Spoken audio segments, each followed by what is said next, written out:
Welcome to the Franklin Pierce University Virtual Career Conversations, and we're excited today to have Sergeant Chase Stanley of the Brattleboro Police Department. Welcome. Yeah, thank you very much for having me. It's an honor. Hey, absolutely. Thank you for coming. When I took an initial tour and met you, I was so impressed with the things with your philosophy and the way that you go about policing your community. So can you tell us a bit about your policing philosophy and the mission of your department? Absolutely. It's something that over the years we've developed and I've come to really embody within the department and the people that work here. So much so that we even have it on a card that we carry with us at all time. We have our mission statement, our core values laid out for us. Every one of the officer here carries it with us, and we use it as a daily reminder. And even when we do our evaluations, we always reference our core values, our mission statement, and determining why we do the things that we do. And that's one of the most important aspects as we look at everything is always remember why. Everything we do has a purpose behind it. People say, why are you walking downtown? Well, we're downtown because we want to show the community that we're there for it. A lot of times they just see cruisers driving around and it's not as friendly, it's not as interpersonal. So we come there and we like to be out there so we can actually engage with the community, stop into the stores, talk to the different vendors, just greet strangers that are walking down the street and want to say hi. We always want to police in a manner that's worthy of respect. That comes in a lot of different forms that we have. It's kind of individual interpretation of that, but ultimately, as long as you're following our mission statement and our core values, we're always going to be policing in a manner that's worthy of respect. We do a big reference on understanding the difference between someone who's making a mistake and someone who's intentionally trying to victimize our community. We understand that people do make mistakes, and we try to find the best possible outcome, whether it be some type of rehabilitation, community service, or in the most extreme extent, actually going into the judicial system, which we try to avoid as much as possible. Fascinating. And so could you share with us what that card says? It's just really amazing. And I would like our students to know what you're really about. Absolutely. First, I'll read you our mission statement. The Brattleboro Police Department is committed to providing a safe, peaceful, and prosperous environment for our community by policing in a manner worthy of respect. While serving the community, we recognize the differences in conduct of people who need our help, those who make poor decisions, and those who choose to victimize others. So again, that's our mission statement, some of which I just discussed. Moving into our core values, the one that I think is most important to me is our number one, always hold yourself and others accountable. We're not any different than anyone else. We make mistakes, and when we do, it's very important for us to acknowledge those mistakes and try to learn from them. Always treat others with the way you want to be treated. I mean, that's something we learn before kindergarten, moving up through our entire college career and everything else. We don't want to be put down, just like we don't want to put others down. Always do the right thing. In this profession, that's kind of self-explanatory. We have to be the example for everybody else out there. And again, like I mentioned earlier, always remembering why. Everything we do has a purpose behind it, and we make sure that people know what our purpose is and the why of everything we do.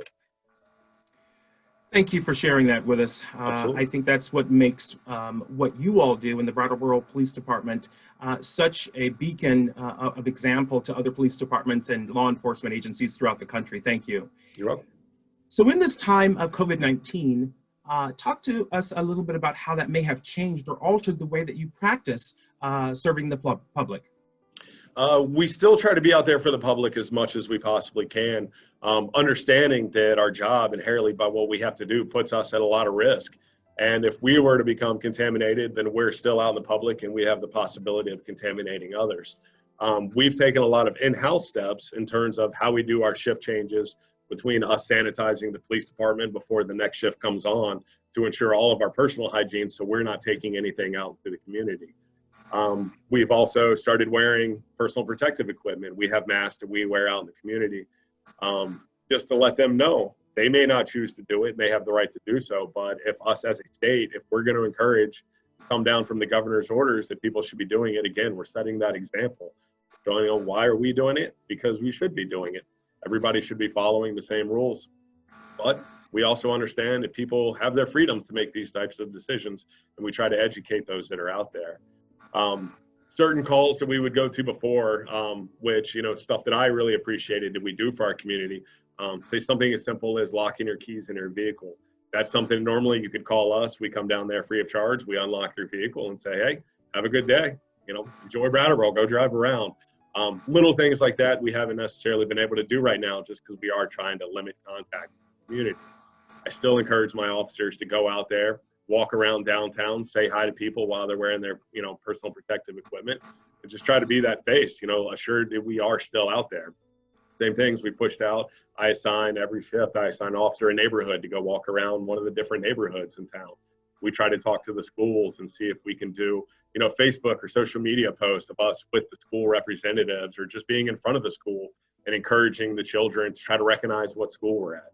Any way we can get the community involved while uniting ourselves by staying socially distant. Wonderful. So it's good to know that you all are still out there protecting and serving. You're just doing it in a slightly different way. I hope that we're all able to get back to some semblance of normalcy soon. Absolutely. Because having police departments within the neighborhoods, I know for African Americans, is really huge that we get to know you. So I hope it comes back soon. I have another question for you. So you may not be at the hiring at the moment, but I know that you all do a lot of hiring and have a lot of open positions typically within the Brattleboro Police Department. Talk to us about what some of those opportunities might be when you open back up, or if you have some now, tell us what they are. We are currently hiring for, we're kind of on a hold on our hiring practices right now, but we do still have available positions for full-time police officers. Everything we do starts at that level. Anyone who gets hired here starts as, a regular patrol officer. What we are always hiring for is people to move up the chain of command. You may start out at the basics, but don't ever look at it as I'm just going to be a police officer. Always be thinking of what's the next step. What can I move, whether it's a field training officer, a sergeant, which is what I am, lieutenant, captain, or chief.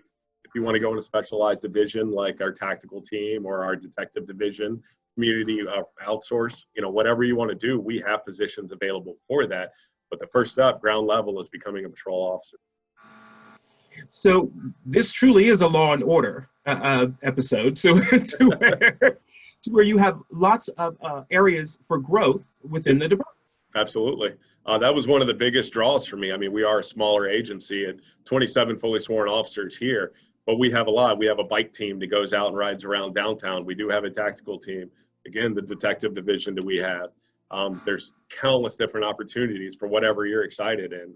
And that's what I encourage people. One of my biggest elements, what I like to do, is career development. If you tell me you're interested in something, prove to me that you want it, and I'll push you in the right direction. I will absolutely get you to where you need to be. Awesome. That is awesome. So let's stay on that subject a bit. What are some of the characteristics and skill sets which would make someone successful at that job? That's in the law enforcement community, in my perspective, and I do a lot of recruitment fairs and stuff like this, and I get that question a lot. It's kind of difficult to answer because there's so many qualities in people that I wouldn't even consider. But if you can take that quality and turn it into something that we can use here, then absolutely. There's always something that you have that you can offer to the community. One of the biggest ones is just being able to have a conversation with someone. New officers struggle with that a lot. You have to find that weird line between being an authority figure and being a human being at the same time, and being able to find that line and communicate with whoever it is out there that you're discussing, whatever the issue is. It could be something simple as a vehicle unlock, or it could be something as intense as a domestic violence situation. But those communication skills, being able to elicit information out of people while still being a human being, is really what we're looking for. We don't want robots here. There's different people that have skills.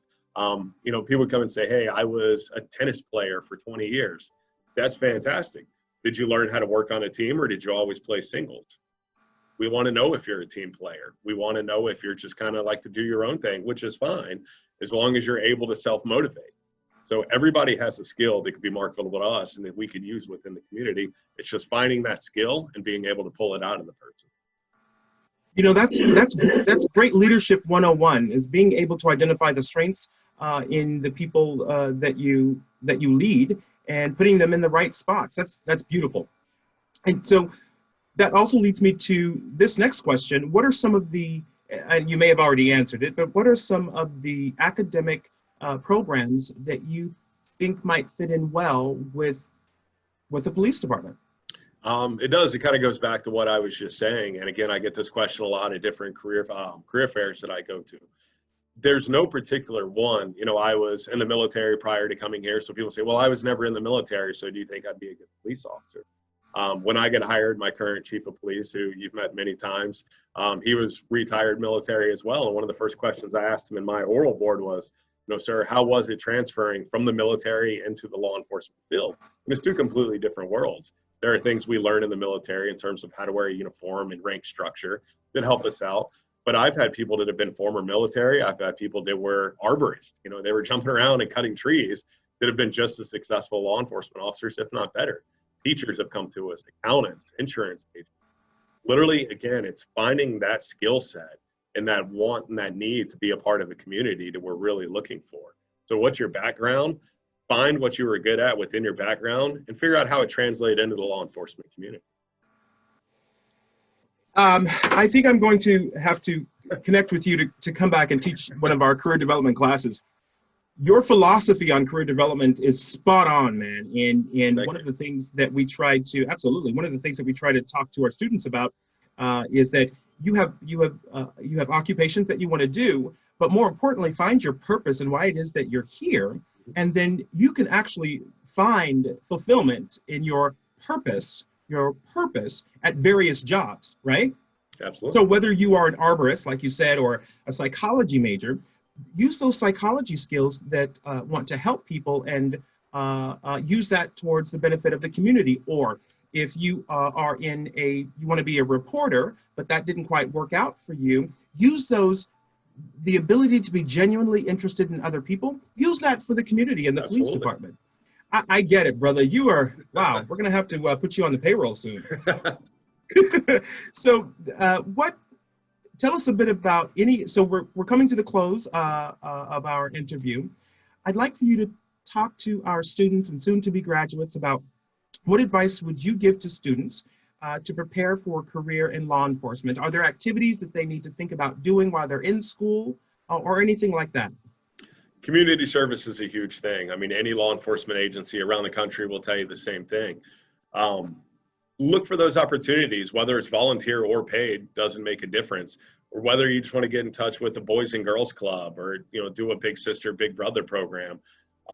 Look for stuff to where you can highlight, again, those different attributes that you have. I mean, if you want to get into, you know, some type of humanitarian events, absolutely. I mean, that's what we are ultimately, is humans trying to help other humans. We just have a different side of it where occasionally we have to enforce the laws on it. But ultimately, if we can better the community around us, that's what we're looking for. What can you do and how can you demonstrate that you have that community mindset and you're ready to be a part of that? I want to thank you so much for taking the opportunity to speak with me and the rest of our audience. If a student or even alum would like to connect with you all and talk about a career, how would they get a hold of either you or your website? So they can go to our website, which is brattleboropolice.org, and go right on there and they can look, and it's got all our hiring practices right there on it. And you can get in touch with our office manager, should have an email, or you can just email the police department. If you have any particular questions on what it is to be a police officer, or anything more specifically about what I said, feel free to contact me directly. My email address is chase.stanley@vermont, spelled all the way out, .gov. So it's just chase.stanley@vermont.gov, and I'd be happy to answer whatever questions you have. Sargent, thank you so much. Again, it was an absolute pleasure. And I do vacation in Brattleboro, Vermont quite often, here from Keene, New Hampshire. So I'll have to stop in and say hi to you. Of course, social distancing, just to see how you're doing. Fair enough? Hey, it would be an honor. I'd be very happy to see you again, Pierre. Thank you so much. Take care and have a safe day. Hey, bye-bye.